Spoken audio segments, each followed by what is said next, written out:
So this is the last module that we are going to discuss in this course, which is canals.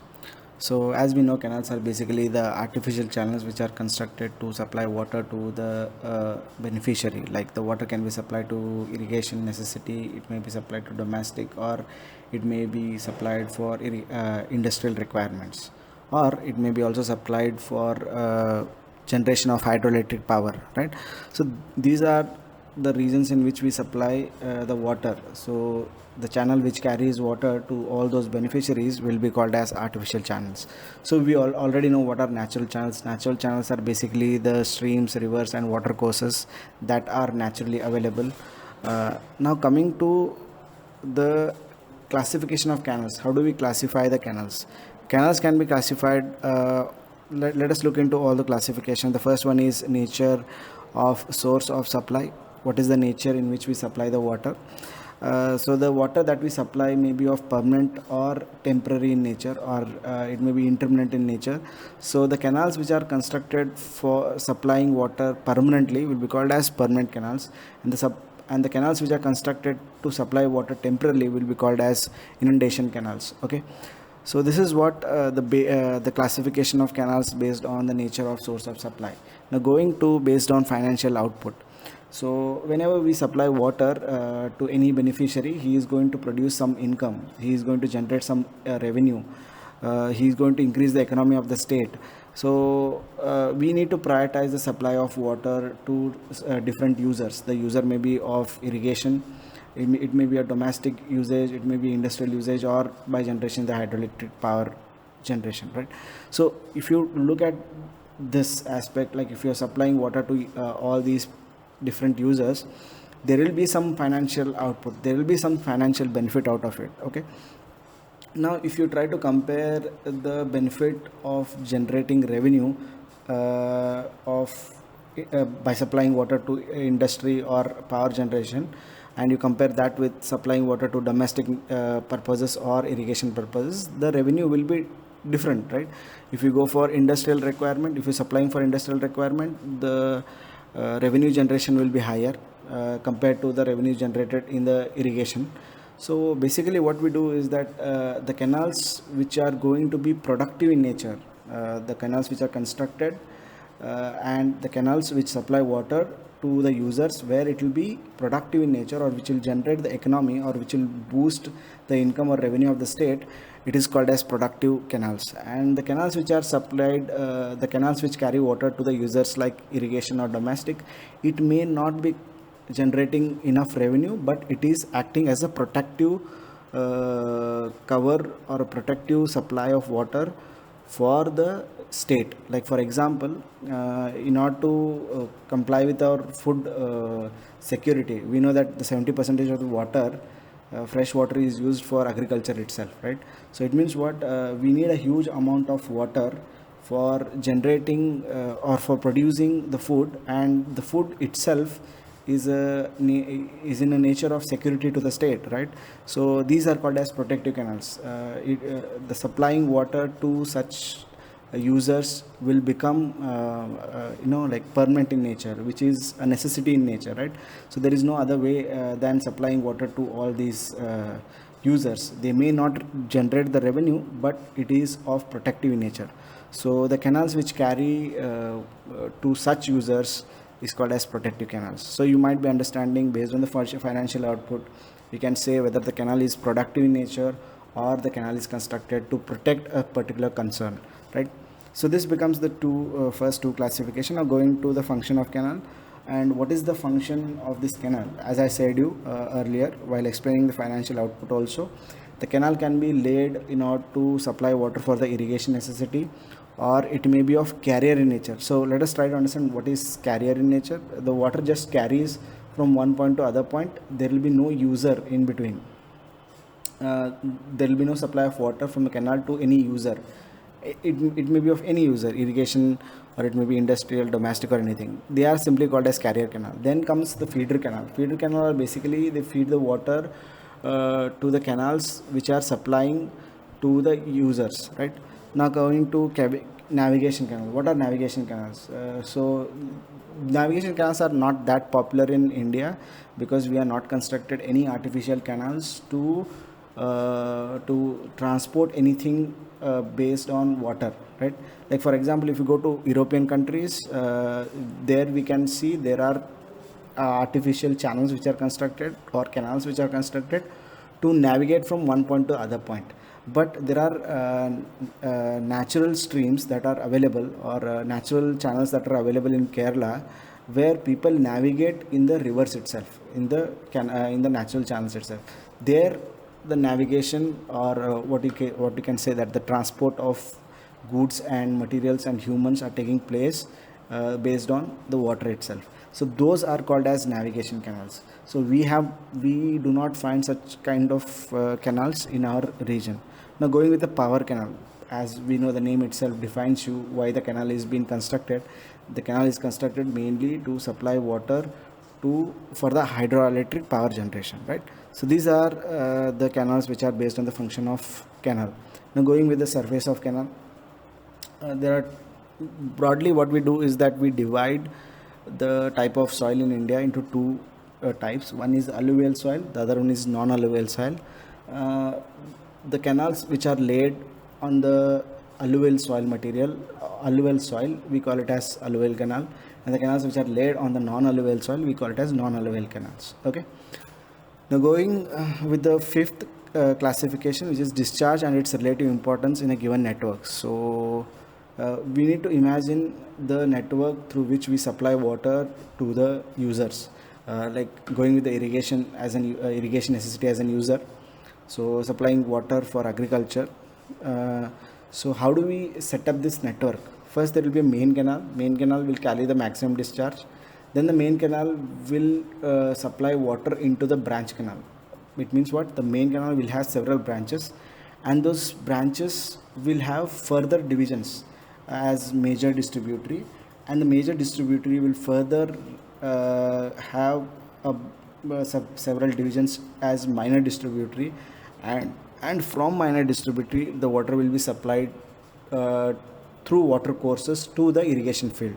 Now that is what you need to imagine here. In the incremental order, you need to understand that main canal carries the highest amount of discharge, right?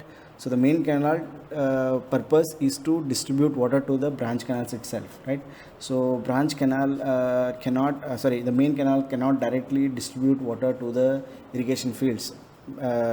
Main canal's purpose is basically to supply water to the branch canal. And again, branch canal also same thing. In the water, the users can't take the water directly from the branch canal and main canal. They can start taking water from the major distributaries. Okay, so the major distributary will have lesser discharge compared to that of branch canal, and the branch canal will have lesser discharge compared to that of main canal. Similarly, the minor distributary is having lesser discharge compared to that of major distributary. And lastly, water course are basically the smallest discharging canals which are constructed by the farmers itself or the users itself, right? So this is the set of classification which is based on discharge and its relative importance in a given network. Now going with the last classification, which is called canal alignment. So how do we align the canal? Like how do we lay down the canal on the ground? So to understand this, we'll go to the next slide. So these are the three types of canal that we have according to the canal alignment. One is called as counter canal, the other one is watershed canal or ridge canal, and the third one is side slope canal. Okay, let us look into this picture and try to understand what is your ridge line, what is your contour line, and what is your side slope canal, right? So if you can see in this picture it's very much clear that this dotted line is representing the ridge point. Okay, this is what your ridge is. So ridge,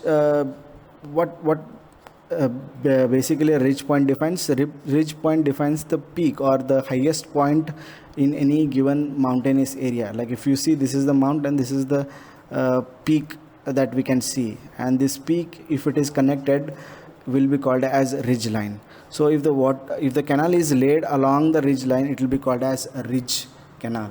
So it's that simple. Now what is the advantage of providing a canal on a ridge line is that it is if you supply water through the ridge line, the sloping side that you see on either side, okay, you can supply water on either side.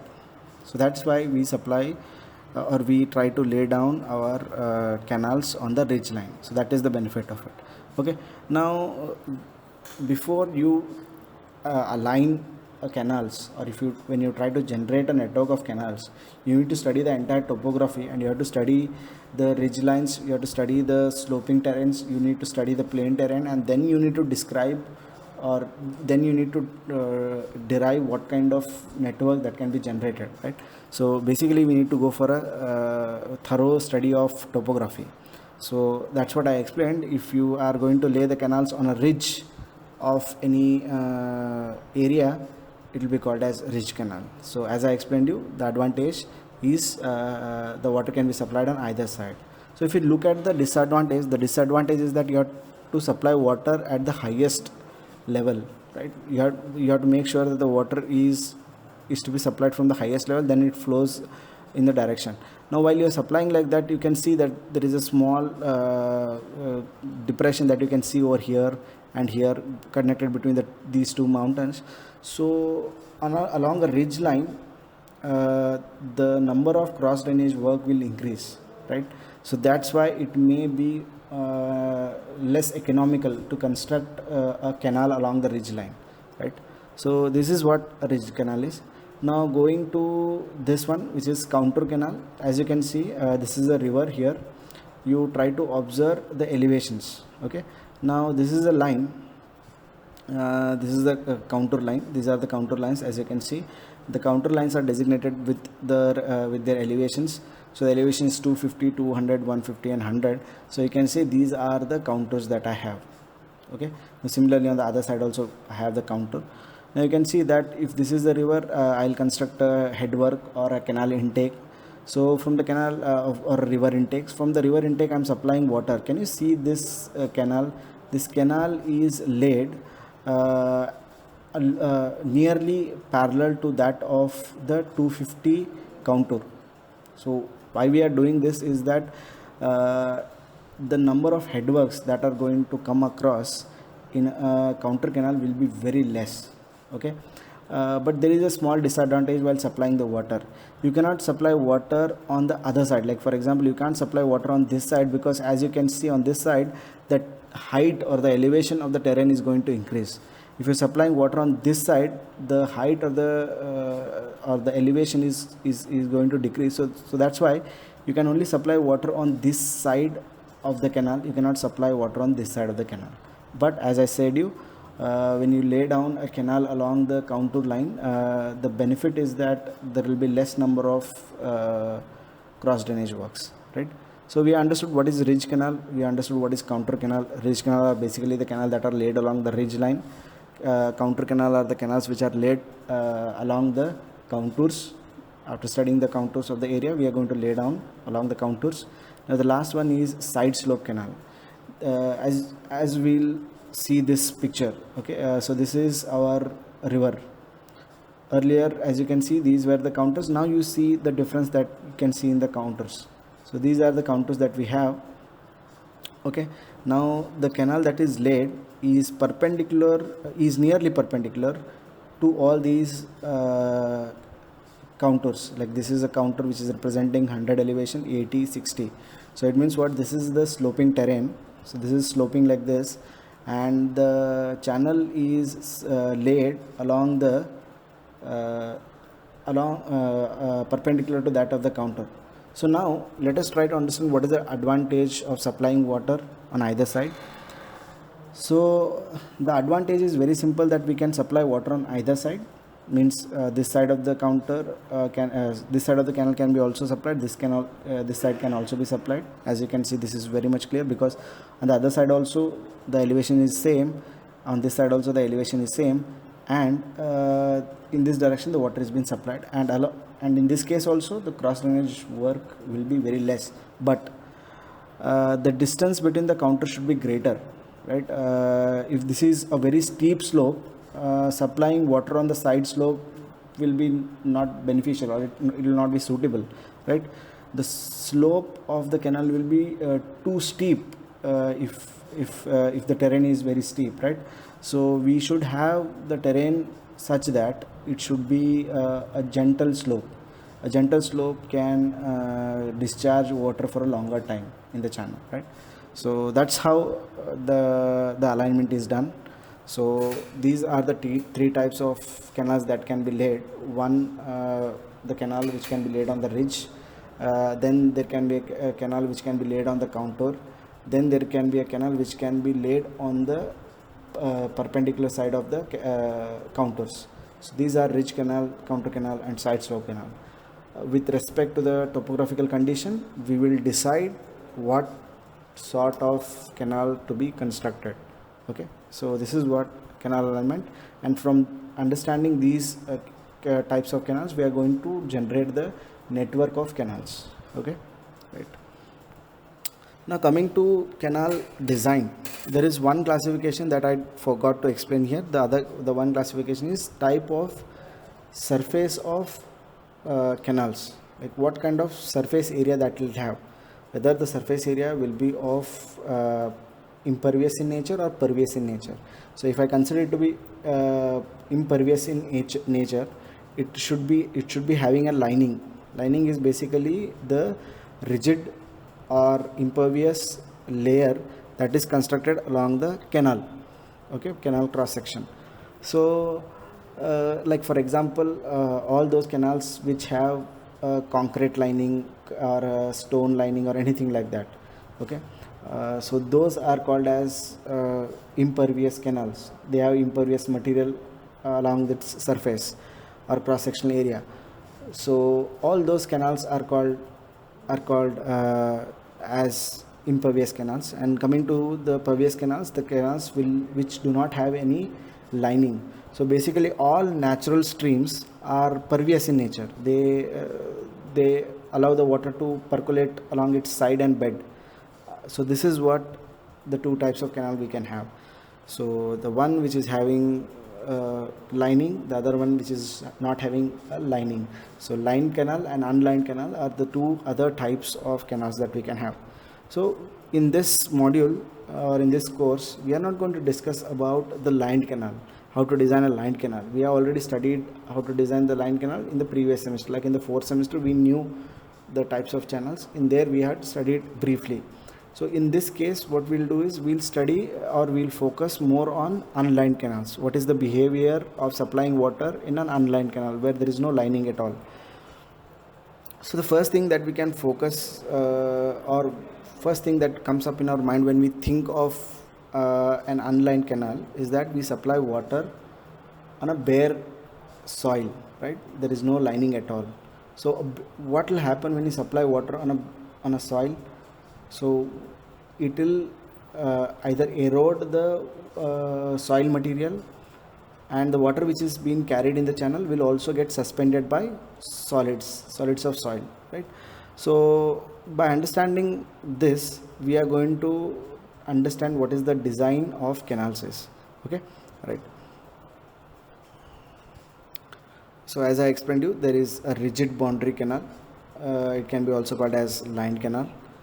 Okay, the other one is unlined canal. So as we know, so in the unlined canal, we need to understand what is the quality of silt that we have, what is the gradation of the soil that we have, how much of the silt that will be carried out, and how best the velocity can be controlled so that the erosion will also not take place and the deposition of silt will also not take place.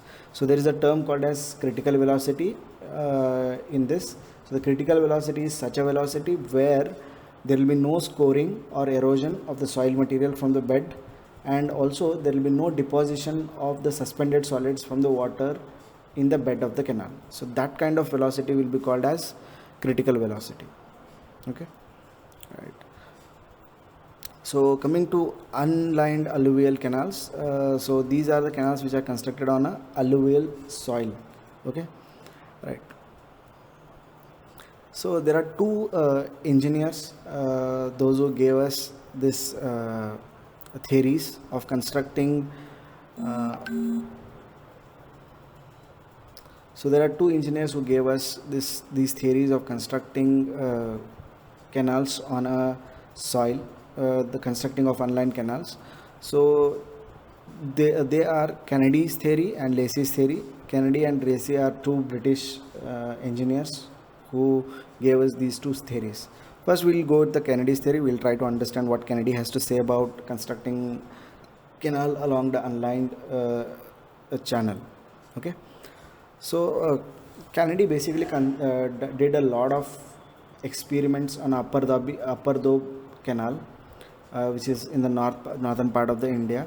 So after studying several times, what he observed is that the eddies that are formed in a channel at the bottom of the channel, he said that whatever the silt that will be suspended in the water, that eddy will make the suspension, that eddies that are generated at the bottom of the canal will make the suspended solids to remain in the suspended state itself. It will not make the suspended solids to silt down or to get settled at the bottom. So this is what his idea of understanding a channel.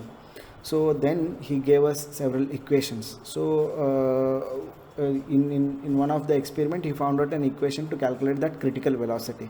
Now, as I explained earlier, the critical velocity is that velocity where there will be no scoring of bed and there is no silting of or settlement of silt at the bed. Okay, that is the kind of velocity. So that velocity, he gave us an equation. From that equation we can calculate what is our critical velocity is. Now as you can see, this is the equation we have: 0.55 m into y raised to 0.64. In some textbook the y can be also called as d.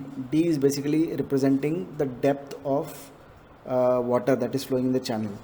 So here he tried to relate the depth of water with the eddies that are formed. So as the depth increases, the eddies that will be formated will be very less. Because of that, the silting may take place.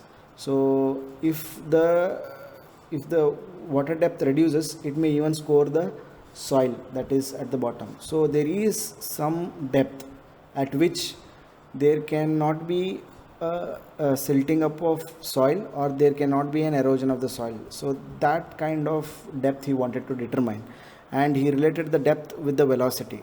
So he did an experiment where he varied the depth and he kept the discharge constant. He varied the depth, and with the variation in the depth he observed the velocity. Okay, so the velocity should be such that it will not have both suspension, silting of the bed, and also the scoring of the bed, right? So here m is a constant and 0.55 is the coefficient that he gave us. So m is basically representing a value which will define the kind of bed material that we have. Whether, like for example, if you see here, it is given m if it is less than 1 coarse soil, if it is greater than 1 fine soil. So m value will vary from 0.7 to 1 if it is a fine soil. M value will vary from 1 to 1.2 if it is a coarse soil, right? So this equation will give you the critical velocity.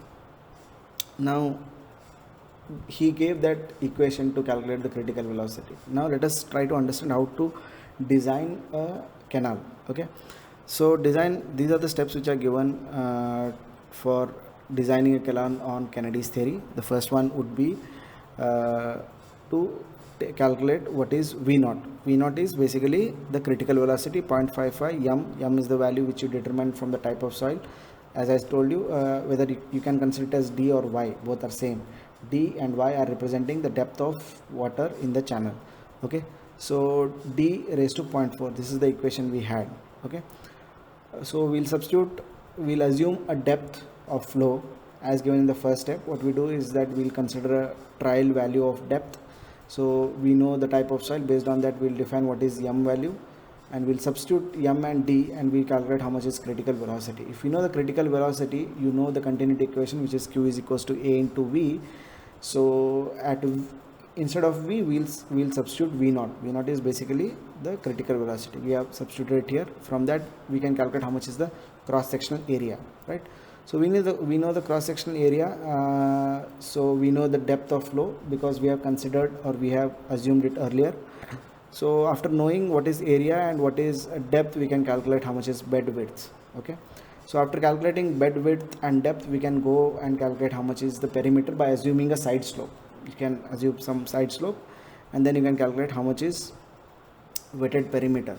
We know what is the area which we calculated in the earlier step, in the third step, and we know how much is the wetted perimeter. So after calculating wetted perimeter, we can calculate how much is hydraulic mean radius, where R is equals to A by P. Okay, by calculating the hydraulic mean radius, again we can calculate how much is velocity. We can calculate how much is velocity. V is equals to C root of RS. So after calculating the velocity, now this we know this is the mean velocity, right? The mean velocity of flow according to the cross sectional area and the slope, right? This is the slope we have. This slope will be given to you, means this is the required slope of the canal, right? So slope is remaining same. R is the thing which we calculated earlier, and we again come at some velocity. So this velocity should be nearly equal to the critical velocity which we have calculated earlier. Then only our design is correct. If not, what we need to do is to revise by changing the depth of flow. Okay, we have to revise it such that the ratio of V naught by V should be equal to 0, right? So this is the design procedure of Kennedy's theory. Okay, now quickly look at the drawbacks of the Kennedy's theory. So in case of calculating critical mean velocity, in case of calculating mean velocity, we had C value is Church's constant. So C value is calculated from Cooter's law. So whatever the limitations that we have in a Cooter's law will also come in this design also. Okay, so this is basically a trial and error process, and which will consume a lot of time. Again, this formula is very vague. It doesn't consider the concentration of silt and also the grades of silt that we have. Okay, so the impact of grade of silt is also going to define the kind of settlement that will take place and the erosion that may take place. So these are the two things that are not considered, both concentration and grade. The theory is not universally accepted.